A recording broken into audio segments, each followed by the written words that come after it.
বাংলাদেশকে রান পাহাড়ে তুলে ব্যক্তিগত এক মাইল ফলকের দিকেই ছুটছিলেন মুশফিকুর রহিম।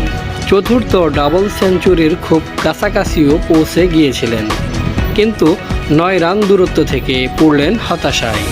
191 করে উইকেটের পেছনে ক্যাচ দিয়ে ফিরলেন মিস্টার ডিপেন্ডেবল। তবে ঠিকই দলীয় লিড 17 রানের দিকে এগিয়ে দিয়েছেন তিনি।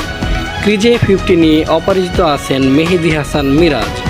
রাওয়ালপিন্ডি টেস্টের চতুর্থ দিনের চা বিরতির আগে সফরকারীদের সংগ্রহ ছিল 6 উইকেটে 495 রান।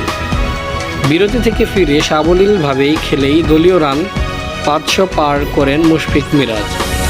যদিও ওই মুহূর্তে সবার নজর ছিল মুশফিকের ডাবল সেঞ্চুরির দিকে। 191 রানে থাকা অবস্থায় অফ স্টাম্পের বাইরে মোহাম্মদ আলীর কিছুটা লাফিয়ে ওঠা বলে খোঁচা দিয়ে বসলেন তিনি।